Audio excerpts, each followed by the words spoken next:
Okay, we are live. Welcome to the Football Talks channel. We're joined here by Silent K, Belves, O-Guns. We're back again to discuss all the hottest football topics from this week. There's a lot to get through again. There's been a lot. There's been a conclusion to the epic Messi saga. Well, to cut a long story short, he's done a Leonardo DiCaprio and he said, "I am staying." Guys, I'm going to start with Bells. Like, what's going on there? What do you think about this whole Messi situation? What's your thoughts on it? I think he just knows that he can't go. He cannot leave. 700 million clause. Who's going to pay that for him? Even a Messi in his prime, phenomenal player, probably go down as one of Barca's best ever. Who has that? You know, even not just sitting around. Who has that? Who can generate that to buy one player? It's difficult. Plus his wages as well. I know what he brings. Well, I know what he used to bring. You know, but for me, Wow. for what he would bring, for what he would bring now, is not significant enough to pay 700 million euros. Even half of that is a lot of money. Because how many do you get out of Messi from here on in? How many top quality years do you get from him? No, you know what? You've got to weigh up the pros and cons. You know what? 700 million is come on. This is a madness. In terms, do you know what? I've noticed this with the La Liga though. La Liga, they've been doing it for many, many years. When it comes to like their top players, I remember like Raul and all these men. They've always had. They always have these release clauses included in their contracts, but like it's crazy, like the astronomical ones. And I don't like a bit of me sees it in a sinister way as well, because without going too deep, it's like you have no way out of these contracts, man. And the players they get lost in the moment, and they think, yeah, this is the best club in the world. It's always going to be going well. We're never going to leave. Because no one forced Messi to sign these contracts, you know? I mean, no. O-Guns, what are you saying? It's a tough one. Like, I know what you mean with regard. Well, first of all, obviously, no one's paying that money. Let's be real. Man City probably could, you know. I remember the way PSG pulled out the money for Neymar. They weren't playing, bro. Barca said they wanted in cash. The money just came at the door, bro. Like, man just pulled out from under the mattress. So, seven's a lot, though. Seven's bad. No. That's a different number altogether, man. No. I'm not saying they'll pay it. I'm saying if they really wanted, they'd find it. If they really, really wanted, they'd find it. But let's be realistic. Like, after that, you got the wages. We'll sell a lot of shirts. Obviously, the stadium will finally be full, like Man City, etc. But it's a thing where, let's be real, no one's paying that. In terms of him staying, well, it wasn't really a U-turn, to be honest. That man had the gun to his head and told him, "Look, big man, you signed the deal. We've got you by the balls." So there's not much really more to. There wasn't really much more to say on that matter. I was thinking about the La Liga contracts. I know even Benzema's, and obviously I don't rate Benzema that highly, to be honest. But yeah, man, he's a good player, but people talk about him like man. Yeah, but people talk about him like he's like the upper echelons, bruv. I don't think he. Anyway, my point is the buyout clauses are mad in the Liga, but you know, I don't know, like. Just because they're mad, it's not necessarily because Neymar's 200 million. I don't think so. Or was it just over that? How can it be so low then?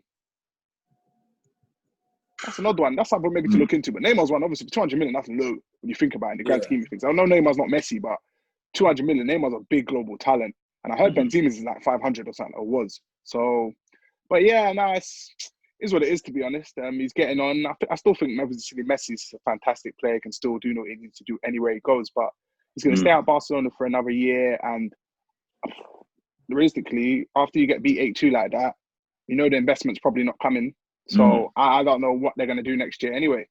I mean, I don't know what they're really going to win. There's this big debate now, isn't it? Like, who actually really won out of Barcelona and Messi? Who really won this battle? Because some people on one side would say, oh yeah, Barca stamped their foot down and they've said, nope, 700 million, you can't go. But then I'm hearing Messi has a £70 million loyalty bonus for every year that he stays. Is there a room about his contract? Is there something about his contract coming to an end or something? Can he go for free? His contract's up next season, I believe, at the end of next season. Yeah. So even if the point is, they're keeping him because they need him, but I don't think they can sell him. Well, they can sell him, obviously, but if they sell him, it's who they're going to replace him with. That's the issue. He's getting to a certain age. Obviously, the resale value changes. There's so much going on, but they need him so much for the club, for the income, for the football, for everything. Like, there's so much built on him. And when you focus so much and you put so much on one player in your club, obviously it provides a problem. I feel like Chelsea, to some extent, maybe had the same problem with Hazard. It was kind of him or nothing. There's a lot of clubs that they aren't maybe as balanced as maybe Liverpool, who have like their front three. Obviously, they're very reliant on their front three, but at least it's three people. Like, a lot of clubs have just one player that, without them, they're just not really, they're not seeing the same threat, and they're obviously not firing. Like, so I'm not saying people shouldn't have special players, but I'm just saying Barca, he's been there so long. There's so much reliance on him that it's just, I just don't. It's like Man United losing Fergie. I just don't know what they do next. I mean, listen, the reality is as well, I think we touched on this last week when we're speaking about Barcelona's team. Like, there's a lot of people who are getting to that point where they're getting, I don't want to say they're past their best anyway. They're definitely past their best. And you're talking about Luis Suarez. There's rumours of him going to Juventus now. Obviously, Messi is this is no longer prime Messi, though he's still pulling out numbers. But he's not prime Messi anymore. They've got people like Vidal. There's a lot of Busquets is past his best now. He's done. PK. If you want to talk about a rebuild, Barcelona, if they get rid of Messi right now, like today, the rebuild that needs to take place, and I feel sorry for Ronald Koeman, because literally, if Messi had left, he's going in and he's going to fail straight away. Like, nothing long. I would be surprised if they got top two. That's how deep it is. They'll probably just scrape top four in the Liga. The way Barca are right now, mate. I mean, in terms of the future of Barca, Bells, what are you saying? Sorry to interrupt you. I think they cut their losses and do it now. Then, for me, and then just write off the season. Cut their losses, sell him. If they can get close to what they want, they're gonna have to negotiate that clause. Because I can't see no one paying 700 million for him. 700 million. If he leaves on a free next season, that would be the biggest joke in football. It would, yeah. On a free. Listen, I'm not even joking. I'll Lionel Messi. Man will go down to the stadium to get the guy to come to the club, fam. Mate, everybody's trying it. Who's that Italian team that's doing bits now? Is it Atalanta? They might even try. They might even try a little thing. You know what I mean? Little market. Hey, mate, the wage structure though. If he's going on a free, the wage structure is a madness, bro. That's calm, fam. We can sell a good 5-6 man, fam. That's easy, bro. Hey, Atalanta will go bankrupt bringing in Messi, bro. Yeah, it'll cripple them. Their stadium will be full, bro. Their stadium will be full every week. That's true. They'll to be honest, expand it. It's one of the ones where they could play with 10 men every game, bro. Because he'll do a lot for them, because it's slow over there in Italy. And two, like, realistically, because they have to get rid of so many players, they'll probably only be able to field 10 people, unless they're bringing a youth team, bro. So they should just bust it. Yeah. All right, yeah, man. But let's see what happens next, isn't it? Personally, I think that they should try and cash in. If they were to sell him now, they would still get over 100 million from someone. Do you know what I mean? Easily. So really, they should try and sell him now, because him, like you said, him walking away for free, that would be mad. And Man City will be right there knocking on the door. But you know what? That's another discussion. But you know what I mean? Streets are saying, is Pep even going to be there next year? You know what I'm saying? So that's the question right there. That's another topic, isn't it? Yeah. That's a whole new topic, man. Yeah. What do you think? If he fails to capture the Champions League this season and the Prem, where does he go from here? Where does Pep go? Does he stay? I won't lie. If he doesn't win I'm not saying anyone should be winning the Champions League, but realistically, apart from maybe you want to say PSG and maybe you want to say Bayern, the coronavirus has decimated these top clubs, bro. Look at the way we're talking about Barcelona. Let's be real. Barca are not them guys, bro. Like, realistically, Barca aren't them guys. Real aren't them guys. And I'm not really feeling Juve like that either, to be honest. So it's kind of okay. Obviously, you have to get past Bayern, but anything can happen in football. You have to. I think it's very possible that it's open. Basically, it's open, and even this season, to be fair, I think it was open season for Man City to go on and maybe nick it. I didn't say winning. Winning would have been tougher, but nick it. But I still think it's open season. These clubs that have been dominating Champions League, the Spanish ones, they're not doing it at the moment. So I think it's open season. You get knocked out by Leon like that. Nah, it's poor. Poor. It's true. It's true. All right. So also now, obviously, in terms of, like you mentioned, Champions League and stuff, a couple teams have been getting busy this week with a few transfers.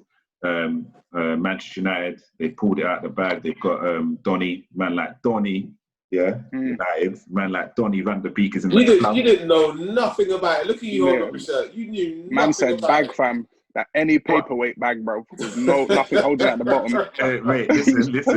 Listen to Sean talking like he was on his to get list. Listen. Pulled out the No. bag. Hey, listen. Fabrizio Romano, yeah. Listen, man's been looking at Donny for time, blood. So Fabrizio Romano said it. You might need to change that up a bit, bro. Yeah, you know what I'm saying.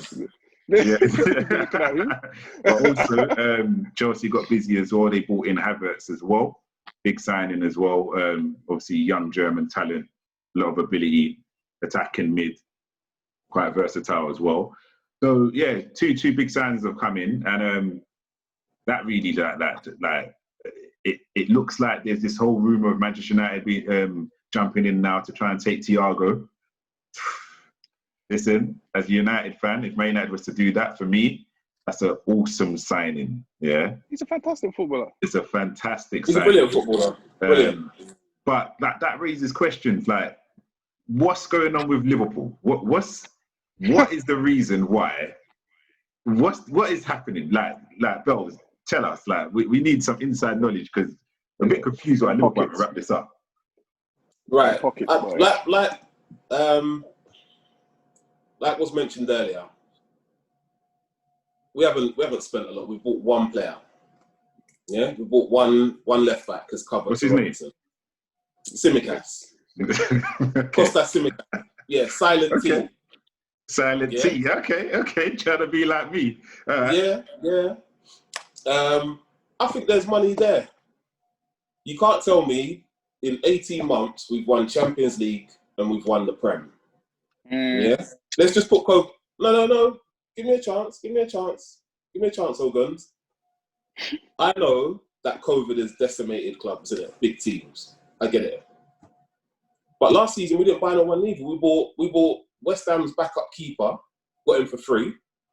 And we bought a young boy, Harvey Elliott, and we bought Sepp Vandenberg. We barely spent. So I think, for me, the powers that be at Liverpool are kind of looking at seeing how, waiting for the dust to settle and seeing when we can get fans back in the stadium and when we'll have that revenue stream coming back in. But I fail to believe there's no money there for at least one more signing. I refuse that. I refuse to believe that. I think Liverpool, wait and see. Remember, the transfer window, we've got another month. Yeah, but it's early doors. We're not pulling rabbit after rabbit after rabbit out the hat like Chelsea. But I feel that there is money there. There is money there. I'd say a few things. Obviously, I don't know the state of your finances, but I think, when did you pay for Cater? Because that might be an issue as well. Because was that a delayed payment or was it a straight up thing? I'm pretty sure. Well, I don't know the ins and outs, but I'm sure at this stage we've paid for him. Okay. Well, but what I'm saying is, I don't know what's going on, but it doesn't look great. You would, again, I agree, like you did win Champions League in the league, but obviously there's the COVID factor. I think, let's put it this way, Man City, we all know them man got monopoly money, so realistically, there could be no football for 2 years, bruv, and they'd still be able to spend 400 million. So yeah, I'm not worried about them. Chelsea, obviously, we've got money, but obviously we sold a lot of players and we were banned. To be honest, even Man United's not really splashing the cash.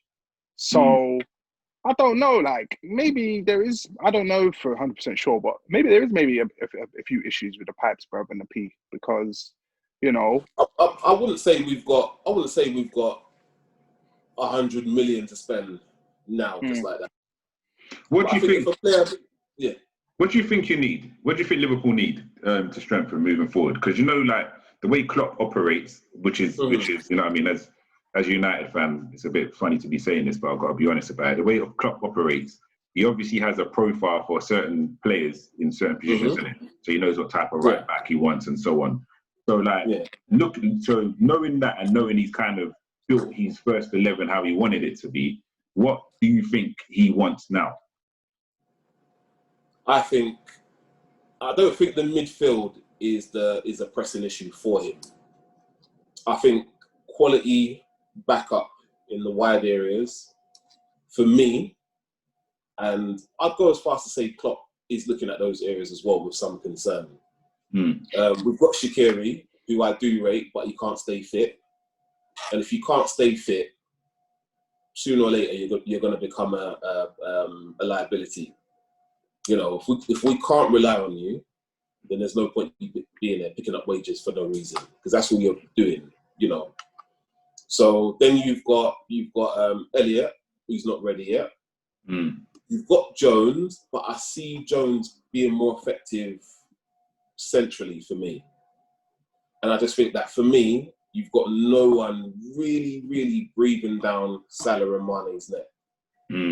For me, Salah last season, all right, what did he get in all competitions? He still hit the 20 mark, I believe. But he wasn't scary last season for me as a Liverpool fan. So I think you need players to apply pressure to people like that. And Mane as well. Mane's my favourite player, but you need people applying that pressure because players get complacent. And players, they're in and out of form. Some more than others. Some are more consistent, but every player loses form. Every player has a bad patch at one point. Then you need someone there to say, you know what, I can rely on you. Come and step in and play this game. Or it might just be you're playing this match and the player might not be performing. You might just call that man off the bench and say, you know what, I need you to change the game for us. For me, Origi scored some really key goals for us. But I don't rate him highly enough, where if Firmino was out for 6 weeks, 6 months, touch wood, I don't even want to do that because that would give me nightmares. But if he was out, could we really rely on Origi to provide those goals for us? Or just do what Firmino does? Because Firmino doesn't get 20 goals a season. Okay. It'll be fine, man. What he brings, is a lot more than just goals, Yeah. You need to trust Origi. You'll be fine. the Belgian sensation and that, you know what I'm saying? You know what I mean? But obviously, Ogar's Chelsea. Chelsea's been getting busy. Firstly, how are you rating your transfer business so far at Chelsea? And also, are you done? Chelsea ain't done. The business has been scrumptious. They're making big boy moves, big boy moves, young players, young talent from all over Europe. Werner finding corners. Yeah, it's looking, obviously brought in Silva, he's a bit older, but he's experienced, and considering some of the stuff I've seen, some of the shambolic defending I've seen from, oh my Lord, from some of these defenders last season, some of the things I've seen is, oh my Lord. Like some of the defenders I've seen is just bad. Silva can't do no worse, can he? Let's not jinx it, bruv, because the ones like, it's first game, it's just one of them, I don't even know, the one of them strong strikers who's just manhandling him, bruv. It's not about that. So we just need to keep it. Second game of the season is Liverpool. It's a bit mad still. Yeah. I didn't even know. It's second game of the season. Okay. Yeah, they're always making us play big teams early. So I think they've done good business. I think we probably still need what do we need? We probably need if we went out and got a goalkeeper, I wouldn't be in it. I think that would probably be a good idea. But other than that, probably fine for the season. Should make top 4 easily, and then we'll just see what happens, I guess. Hopefully a nice cup run, maybe get a cup or something. What about you now? What about you boys? Yeah, United. Listen, there's a lot of areas that we need to build on. So I mean, this is me talking, and I'm thinking maybe if Solskjaer is smart, he probably would be thinking the same thing.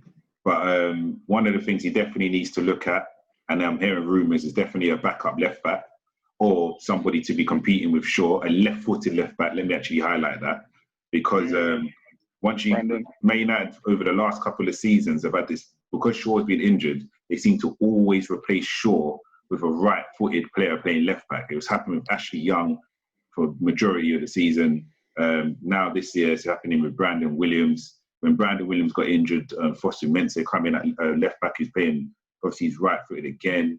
There's been times we played Diego Dalot. Do you know what I mean? None of them's been left-footed. And then when Shaw's there, we're significantly a better team, and the stats show that. But I'm hearing United have been offered that Sevilla left back. Yes, he's actually a Madrid player, isn't he? So he's there on loan. Yeah, so may not have been offered that. So hopefully we do wrap that up, and that'll be good. That'll give us some balance. I think United need to look at a centre back, a centre back to come in. I think United need to look at a holding midfielder as well, and obviously United need to look at a right winger. No, I don't even want to say a right winger. Another forward that plays predominantly on the right, so can play across the line or something. Obviously, Sancho is the big name that's linked, but we have to see how that goes. You know, there's all these rumours about that negotiation going well, and then it's paused and it's going well. I actually think United are going to pull that transfer out of the bag, but is that going to be at the expense of not strengthening the rest of the squad? We have to wait and see, innit? But Donny coming in definitely adds some good competition to the midfield, because United have to get past bringing in people like Andreas Pereira, Jesse, as much as we like the youth. But listen, we need to step up in terms of quality, man, because other teams have quality in depth, and if we want to be up here, this is what we need to do, man. We need to definitely invest in the squad. So, go on. I'd agree on the centre back. I think Liverpool could do with a centre back as well, to be honest. We've lost Lovren, and I know he gets a lot of stick. And I don't rate him really highly, but he's had good games for us. But you always need that fourth choice. We've got a young 17-year-old, got him from France, I believe. Cometio looks pretty good. 17, big powerhouse, quick, strong, can play football. But it's early days. I don't wanna hype him too quickly, you know. Sounds like there's a lot of hype there, bro. Well, he looks good. But for me, I'd buy a more seasoned, experienced player, because this season, everyone says that the first league title is easy to get. Well, even though we waited 30 years for it. But that's the easy one. It's retaining it, you know. When they're all chasing after you, that's when you've got to show what you're really about. So, the centre back for me as well. All right. Yeah. Only 3 teams have ever retained it, to be honest. And I'm not going to lie, you lot not investing at the moment, it does not look healthy for retaining that title. It's tough. It's tough. But the thing what I like as well, I feel like we've got the most settled team for me. And signings don't always equal a lot of success. Do you know what I mean? Once you've got a team and you've got the core that's settled, we can add 1 or 2 more. But I think if we didn't sign anyone else, I think we can still nick it. I believe we can still nick it. Well, you know what? That helps us to slowly move on to the next topic, which is Gary Neville's top 4 predictions. So Gary Neville, ever so outspoken, has come out and he said he predicts that Manchester City are going to win the league. He predicts that Manchester United are going to finish 2nd in the league. He predicts that Liverpool will come 3rd and that Chelsea will finish 4th. Guns, what do you think about Neville's predictions? And not even just that. What do you think? What do you think of, like, what's your thoughts on the season? How do you think it's going to go?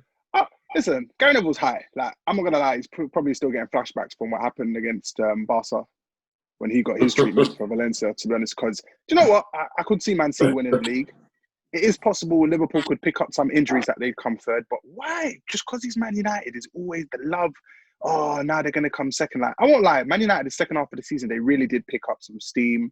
They were playing some good football. Things really had improved. But for him to just say, like, okay, I'm not saying all the Chelsea signers are all going to gel and, etc. But Chelsea's done a lot of business, right? I mean, it may not work out for Chelsea, but for him to do, it's a bit flippant for me, to be honest. And I'm not going to lie, I think he's been at the bottle. I actually think he's been at the bottle. And in terms of how I think he's going to, I do think Man City probably will win the league, to be honest. I think what will happen is Liverpool pick up some injuries. I really do believe that. I feel a lot of their players, like Van Dijk, a lot of their big players have played a lot of games over the past few seasons. And I don't think the cover in those key positions is there. I think they'll pick up a few injuries, which will just hamper them for some of the vital games or maybe some of the really tight games against maybe some of the clubs that maybe sit back. Man United, I have no idea what they're doing in the transfer window. Some of it just looks a bit all over the shop, to be honest. So I'll wait to see, but I'm not convinced that. I'd honestly believe Chelsea will finish above Man United. I wouldn't be surprised if it was Chelsea or Liverpool second and Man United fourth. I wouldn't be surprised. Okay. Bells. City, yeah, you've always got to look at City. So we're saying City are favourites. I wouldn't say they're favourites. I'm just saying I'm not mad at him for putting them top. He's put them top for a reason, What is it, in the last, 4 years? They probably won it the most out of everyone. They've got quality. I still don't believe they've replaced Company. They've bought Ake, 41 million. He's 5'11", ball playing centre back. And for me, he's not the solution. Yeah, because if Laporta gets another one of those injuries, and those knee injuries are not a joke. We've got Oxlade-Chamberlain suffering still after getting one. Yeah, it's not an easy road coming back from one of them. Laporta gets injured because let's be real, he's their best defender at the moment. You're looking at Ake and Otamendi, even though I think Otamendi is available for transfer, isn't it? He's poor. He's available. So then you're looking at Otamendi and Ake, or Stones and Ake, or Fernandinho and Ake. When Fernandinho's at the back here, the way people breeze him out, bro. This guy they play this high press, play up to the halfway line, trying to box you in, through ball, and it's a problem. You shouldn't be there. You shouldn't be there. You shouldn't be there, man. He's 35 years old. Pep, sometimes, Pep, he's at my bottle, bruv. So when he gets packed in and he starts drinking that water, fam, there must be vodka in there because why are you going to put, I get it, you want to put Fernandinho in the squad and in the game and in the team, but he's 35 years old, what? And he's not even what are you doing? Yeah. You only added in putting pressure on him. Yeah, dude, to be honest, I hear this Koulibaly stuff. If they buy him, I think it's a wrap, fam. It's a wrap. I think they buy him, it's a wrap. Yeah, I think there's going to be developments on that. I reckon by next week Friday, you'll definitely hear something regarding that Koulibaly talk. Whether, because it's not just City, even though City are first in line, it seems like there's a few people looking at him still. But listen, for me, I don't know, in terms of how I think this Chelsea have improved. I think Spurs will do better than they did last season as well. So they'll be pushing hard for top four. I don't know if they'll finish in the top four, but they'll definitely be better. I think whether Man United are going to force their way into the top two, you have to wait and see how this transfer window goes. And as Ogun's touched on there, what's the plan behind the transfers, isn't it? I mentioned earlier regarding Klopp, and he knows what sort of players he wants in each position. I feel like Man United, what they tend to do is they say, okay, we need a right back, for example. Okay, who's the highest profile right back available right now? And then they just go and buy them. It's not based on how the style of play is their style of play. That's just my opinion, isn't it? But so I feel like that's what's happening with Jadon Sancho right now. I feel like, he's the highest profile right winger right now. I'm sure there's some right winger somewhere else in Europe that you can go and get who probably, if you have a style of play, fits into your system. But Jadon Sancho is the person on everyone's lips right now. And if you can't get Sancho, you can't get no one. And it's a bit of a, I feel like that's what happened with Harry Maguire. He was the highest profile centre-back available at that time. Man United went in and paid astronomical fees. And so is there a plan behind it? We don't know. So are United going to bump their way into the top four? I would say it wouldn't be because of Solskjaer's tactics. It will be because of individuals being just good players. So Liverpool, good point about injuries as well. If Van Dijk was injured, what would happen to Liverpool? That's the main thing, isn't it? Might as well put the club in the closet, bruv. Don't get injured. I don't believe so. I don't believe so. Oh, here we go. Last season, at the beginning of the season, Van Dijk was playing with Matip, yeah? Matip started as his partner. Matip, for me, was playing better than Van Dijk. So I think Matip and Gomez are okay. Because the thing is, I'm a Liverpool fan, yeah? And Van Dijk's immense. For me, through some games, I think he just cruises through them. Now, whether or not that's because he's so good that he doesn't need to switch on all the time, for me, sometimes he's a little bit too casual. Just a little bit. I agree. And Matip and Gomez, I think that wouldn't be the worst partnership. I think we could get through with them too. What does get through mean, though? I think we could get through matches. Because look, this season, let's be real. Some matches we won this season, we didn't blitz them. We just got through. Am I correct? Yeah. We just got through. It's going to be a lot tighter this year, boy. Do you know what? What I will say about Liverpool is just before COVID kicked in, you guys were stuttering, you know? You guys were shaky. Very shaky. And we lost to Madrid. Lost to Chelsea. So lost to Watford. Yeah, man, that Ismail Sarr and that. So I don't know. It's a tough one. Liverpool definitely needs some depth, I think. That's me, but you never know, innit? But yeah, I would say due to City's consistency and how they tend to play against small clubs, they tend to batter the small teams. That means they're always going to be up there, isn't it? So wait and see, man. And they score a lot, which is like an extra point, isn't it? They normally, by the end of the season, they've got a lot of goals. The Definitely. One thing, though, is Aguero is getting on and on and on, and Jesus is not Aguero. So that's another thing that maybe City have to look into, because replacing him is going to be a boy. It's going to be tough. They've never had no one like him. Never. Not in their whole history. Never. How old is he now? 32, probably. 32? Yeah. 32? Aguero's 32? Yeah, it must be. Probably about that. Think about it. How old was he when he was at Atletico? That was ages ago. That was probably what? I want to say 06. He was probably at Atletico, right? When did he first come to Man City when they won the league? Like, was it 2009? No. No, when in like 12. So they won 2012. I think they won the league in 13. But he was there the season before, because I think you lot won it then in 12. In fact, no, they must have won it in 12. I think it was 12. So it might have been, it must have been 12 then. So he's been there probably about 8 years. Yeah. And he probably came up probably like 23, because he was young when he was at Atletico, right? And he was there for like 4 or 5, or more than that. So. Okay. All right. So kind of want to switch to the next topic as well. Want to talk about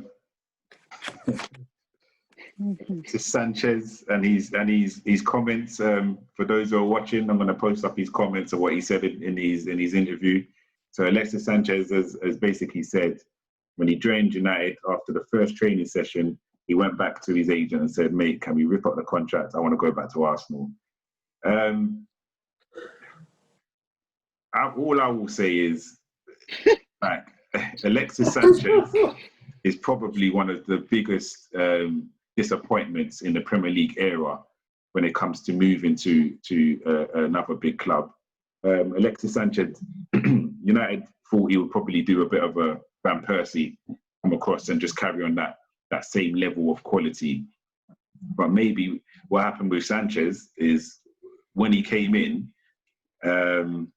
I don't know, it's like he lost all ability. First touch, his first touch left him in the woods, bro. Like, his first, I don't know what happened to Sanchez's first touch. It was gone. So and then he would take too many touches when he gets the ball. He looked really, really lightweight. I don't know, man. Sanchez, it just didn't work out, and it was very quickly that the fans lost all faith in him, really. And what happened was when he joined the club, I also think maybe he felt a bit of negative energy from the other players at Man United as well, because he came in on astronomical wages. And when he's come in now, he's come in at a time, okay, look how Martial's playing right now. Martial's playing another level right now. But you would argue that just before Sanchez come, Martial could have already been hitting that other level because he was on crazy form. Mourinho decided to bring in Sanchez and straight away just dropped Martial. And from there, Martial's confidence was hit. So for me, I feel like there was a couple players looking at Sanchez like if you're coming on these big boy wages, you better come in and do a thing. And he's come in and he's not done a thing, and it's just made everyone's morale dip. All of a sudden, Pogba's agents like, we need more. The Hayes agents like, we need more money, because that's the bar that's been set in terms of the wages, and he's not showing it, So for me, Sanchez could say what he likes. He's Sanchez is quite an outspoken player, but listen, all I'm going to say is I wish him all the best moving forward, innit? You would say that, wouldn't you? You would say that, what do you call it? That they can say what he likes. Listen, I don't like Man United Football Club. I'll be honest. I'm upfront about that. I think what he said was disrespectful, but I'm all for it. I also think that I don't understand the comment about the training, because I don't know what happened in that training session, but it must have been a bit mad though for him to just say, you know what? To be honest, I think he's lying about that. To me, look, unless he's saying it's because of Mourinho's tactics, maybe. I don't know. It just doesn't add up to me, to be honest. And if I was on 400 grand a week, I don't care what you say. I'm how telling much you. Trust me, bruv. The free kicks that I'm staying behind in training. I'm telling you. Kick, all sorts, bruv. Like, I just feel hard. You've made it. Yeah. Like, I feel he came in, and I thought he was kind of old as well. What was he, 29 when Man United got him? Like, he was kind of old. Like, okay, old is strong, but I don't know. Like, I wasn't surprised, to be honest, that he flopped. I didn't think he'd do very well. I said it actually at the time. And good, basically good. I'm happy. I'm happy about the comments. I'm happy about all of it. Listen, mate, here's what happened in his first training, mate. He came into the first training session with a chip on his shoulder and got shown no respect, bro. He saw the first touch and clamped him bare times. His confidence was shot.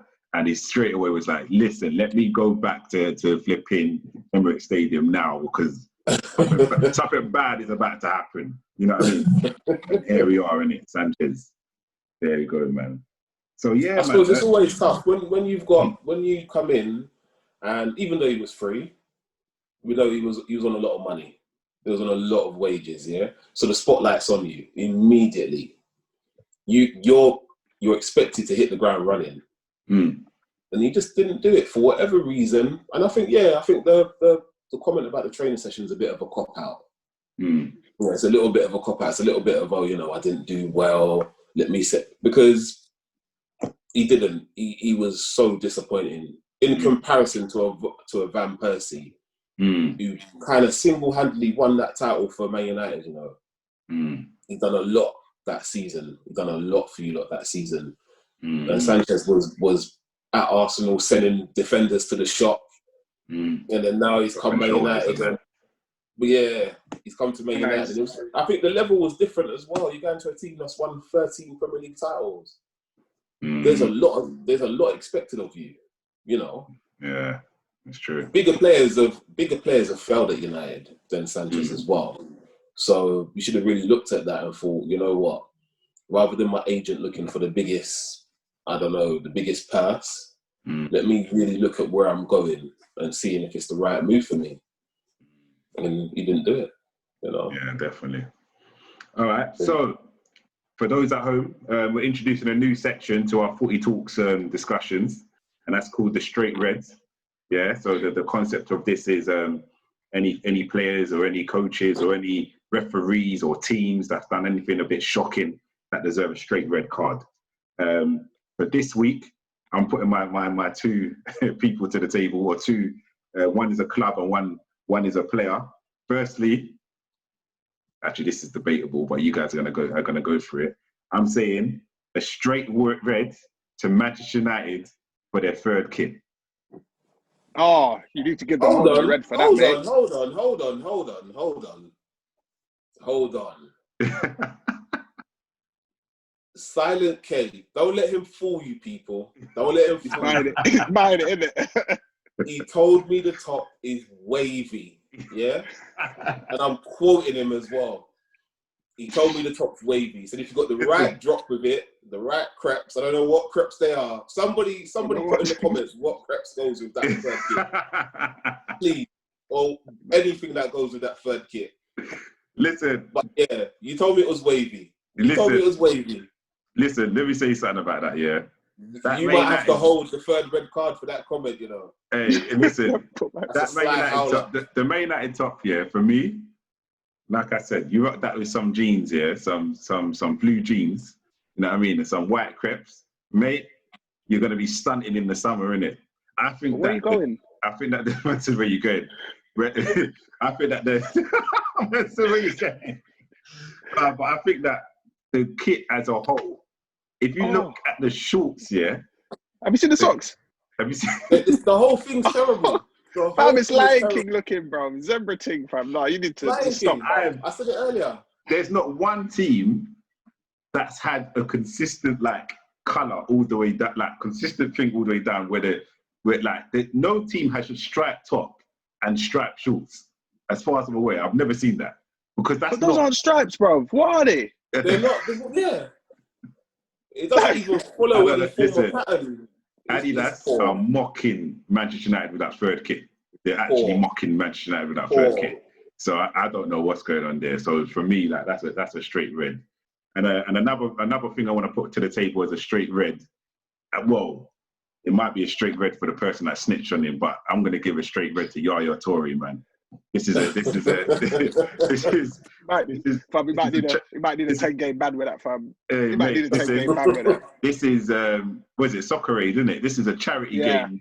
Soccer Aid. There's a lot of eyes on it. For those at home who don't know, Yaya Toure decided to hire a few prostitutes or hookers or escorts, whatever term we want to use, to come and keep the players company. Before the game, isn't it? I think it was a joke. Like he joked about it in the WhatsApp group. But the problem is, and this isn't confirmed. Obviously, the game's tomorrow, but I heard there's some women playing as well. You can't come into the WhatsApp group and be like, oh. And do you know what the worst thing about it is? After the whole Oxfam thing with the I think last year there was the whole palaver about sex workers with Oxfam and that. How is man going into the WhatsApp group for another charity saying, oh, should I bring this, that? Listen, there's humor, there's banter, and there's some things you should either keep in your head or just not say. And he wrote it down. He wrote it down. The evidence is there, yeah. It's not even, it's not even one of them ones that someone can say they misheard him. They can read that in black and white. Trust me, man. Yaya Toure, bro. Like, obviously the streets are saying it was David James that snitched on him still. Man, to say David James done the screenshot. Man screenshotted the comment and sent it out and said, "Rah, what's going on here?" You know what I mean? Is it UNICEF? Yeah, UNICEF. Man said UNICEF. Look. There's no code amongst footballers, man. Why did David James do that, man? Do you know why he probably did it? Because he's on the other team and he probably wanted England to win. True. Yeah. True, man.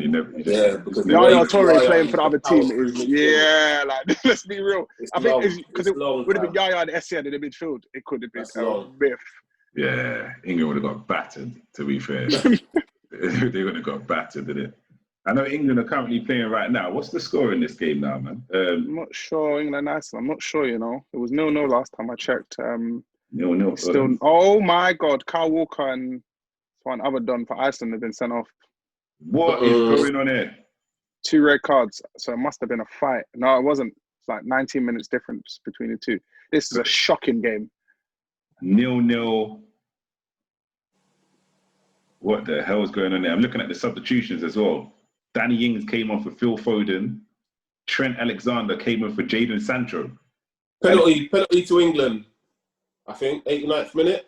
Or am I behind? Oh, that's probably what happened. That's probably why the red card's for. Someone's probably thrown goal.